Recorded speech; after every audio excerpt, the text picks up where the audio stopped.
Nope, we ain't learned that yet, Gordon.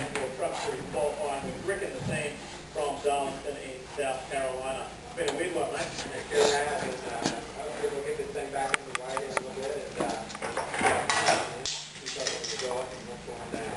Speed.com and Speed Centre is where we would like to direct you to stay up to date with any updates.